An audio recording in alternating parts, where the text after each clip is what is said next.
Manipur su community transmission la agadra la abra haibagi wahang ama saung lerakpa aduga hariba hiram masigi matangda akoina coronavirus amadi COVID-19 dagi ngaktoki hairagadi akoina tawgadaba singasi karino akoina khangjangadaba sina karino akoina panic oibagi mahutta akoina khangba yaba wafam singasina karino haiba hiram masigi matangda ngasi impact news ki box pop ta akoina pujaraliba si miyamna khogi social distancing tawdaba amadi physical distancing tawdaba na chingba kaya ama thengnabi bara haibagi sumlaba survey ama khangni aduga amaromdana containment zone aduga community transmission amadi local transmission haibana chingba masigi matangda kari idea leidabagi haibadu Manipur gi maruina Imphal mayol gi tongan mafam singlaiba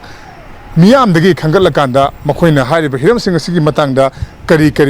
khangba leidabagi haibadu impact news ki box pop ta koina makoi dagi comment sing laro matungda ayambana community transmission amadi local transmission haibasi sapsana khangdabagi mami tari aduga amaromda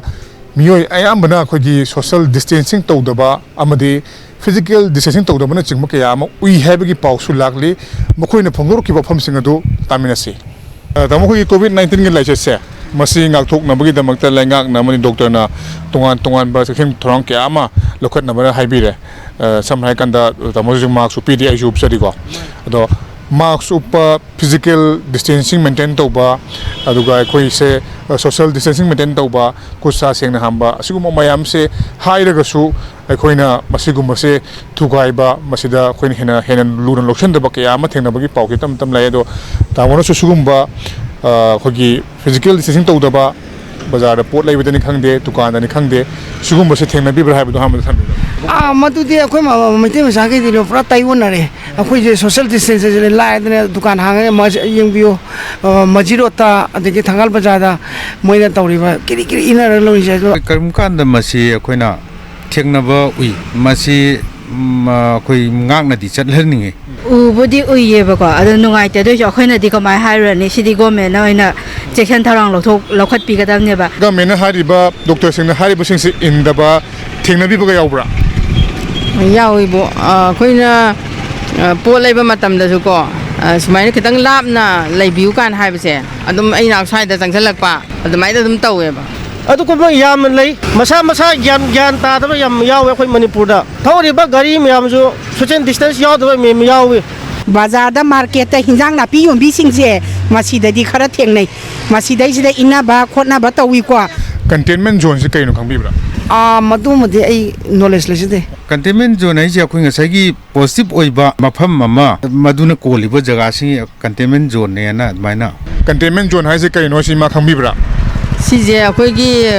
anaba laiba mafam je sisne koi containment zone je kaino je khangbibra adu do khangdre ba moi pulap tawra mai leibagi containment zone sai je lekai da positive amma leire haise adu area da sangduk pa yaba yamna khudung sab yam leye adu yaba mkhaide adu area da mayam sangdaba containment zone se ai thoidokpa masidi khangjadre haibiro containment zone haibase kaigumba coronavirus positive oiba mioi amal laiba mafam do haiba mafam du da changba yadre haina pagi sarkar na thoga odo thoga itare mon mafam khara si mafam se changba yadre haina lokthok mafam singse containment zone ko mafam se ko changbi oi dawni loima amrom da mayam na kinariba community transmission kain hari singse community transmission ga local transmission ga khena basi ma khangbibra oi local sisu local gi sisu yam section ba yai ko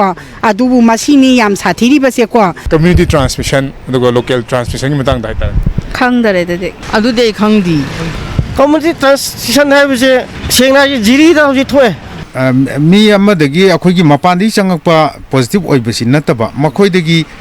imung manungi akhoi gi front line ta kanto bisi logner aga leikai da karida logner pasi akoina community transmission haina admaina oibra haina aine khanje community transmission masigi matang je idea di kya de leite tawsna harga di community transmission haibase koi miyoi ma corona virus positive oirakanda mahakse kadai waidagi virus asi mangonda changakibno haibase khangda bai tare mahakse mapalamda chalubasu nataba aduga corona virus oire khangaba mi amaga nangnarubasu nataba hadi magi contact history se aduga travel history se masi se koine thiba phangdaba asugum mi singse yamjalaga mafam sandorko matamda masibuni community transmission na hainari se aduga local transmission harisina ekoina jiri bamdagu moju thoi singse haibadi positive oiba mioi amadagi mathang akangna mafam amada sandorko se masibuna local transmission kaina kaunai haitare yam naksan na mask obdana dum leiba thengnai ba koina leiba sapada so adum base sunga hanninge ba yamna sandora ga di akoi yam hoji wari de hena wa ba lakani ba yam khai di lab na leina ba pot leiba kan so khan lab distance leiraga pot leiba tabne upiba marks di masidi sumaming tagi oina upne haitare masidi akoina only masidi 6 hours and 12 hours ne hena chattaba marks ne ba police ki bidagi masi uptaba yadame mong amda sanabi mo tawrise masi ai yam nuajide tangai phadaba gi damakta chatpiro karigumba amta leitana hekta pangchat chatpa sigumba se akhoi tawbidana bai mayam da hajeri mi ama loira kan da khoina ama changba masi tawgadobani ina gumsi impact pauk ta jai tarit makhai pauk tai news ta tabam punamak se khoina akang ba se haibjarami